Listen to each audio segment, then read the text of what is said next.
ನಿಜವಾದ ಹೆಸರು ಸುಪ್ರೀತಾ ರಾಜ್. ಈ ಚಿತ್ರದಲ್ಲಿ ನನ್ನ ಪಾತ್ರದ ಹೆಸರು ಬಂದು ಮೋನಿ ಅಂತ. ಪಾತ್ರದ ಬಗ್ಗೆ ಹೇಳ್ಬೇಕಂದ್ರೆ ಚಿಕ್ಕದಾಗಿ ನಾನು ಮುಗ್ಧ ಹುಡುಗಿ ಇರ್ತೀನಿ. ಬಡತನ ಕುಟುಂಬದವಳು. ಸೊ ನಾನು ಓದೆಲ್ಲ ಆದ್ಮೇಲೆ ನಾನು ದುಡ್ಡಿನ ಆಸೆಗೋಸ್ಕರ ನನ್ನ ಮನೇನ ನಾನು ನೋಡ್ಕೊಬೇಕು ಅಂತ ದುಡ್ಡಿನ ಆಸೆಗೆ ನಾನು ಏನ್ ರೀತಿಲಿ ಪಾತ್ರ ಹೋಗುತ್ತೆ ಅಷ್ಟೇ. ನನ್ನ ಪಾತ್ರದ ಬಗ್ಗೆ 4ನೇ ಚಿತ್ರ.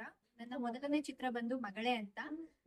ಈ ಚಿತ್ರ ಈಗಲೂ ಕೂಡ ನೀವು PRK ಆಡಿಯೋ ಯೂಟ್ಯೂಬ್ ಚಾನಲ್ ಅಲ್ಲಿ ಸರ್ಚ್ ಮಾಡಿದ್ರೆ ಇಡೀ ಚಿತ್ರ ನಿಮ್ಗೆ ಸಿಗುತ್ತೆ. ಮತ್ತೆ 2ನೇದ್ ಬಂದು ಅಸುರರು ಅಂತ. ಅದ್ರಲ್ಲಿನೂ ಕೂಡ ನಾಯಕಿ ನಟಿಯಾಗೇನೆ ನಾನು ಅಭಿನಯ ಮಾಡಿದ್ದೆ.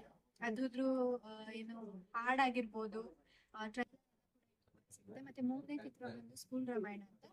ಅದ್ರಲ್ಲಿನೂ ಕೂಡ ಲೀಡ್ ರೋಲ್ ಮಾಡಿದೀನಿ. ಅಂದ್ರೆ ಟೀನೇಜ್ ಮಕ್ಕಳೆಲ್ಲ ಹೇಗಿರ್ತಾರೆ ಆ ರೀತಿ ಇದು 4ನೇ ಸಿನಿಮಾ. ತುಂಬಾ ಖುಷಿ ಆಗ್ತಿದೆ. ಈ 3 ಚಿತ್ರದಲ್ಲೂ ಕೂಡ ಈ ಚಿತ್ರದಲ್ಲಿ ನನ್ನ ಪಾತ್ರ ಬೇರೆ ತರನೇ ಇದೆ.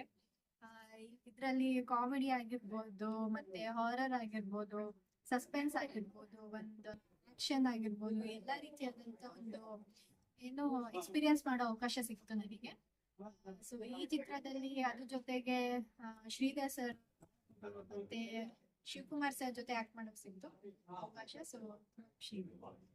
ನಮ್ಮ ಚಾನಲ್ ಸಬ್ಸ್ಕ್ರೈಬ್ ಮಾಡಿ, ಹಾಗೆ ಕೆಳಗೆ ಕಾಣುವ ಬೆಲ್ ಬಟನ್ ಕ್ಲಿಕ್ ಮಾಡಿ.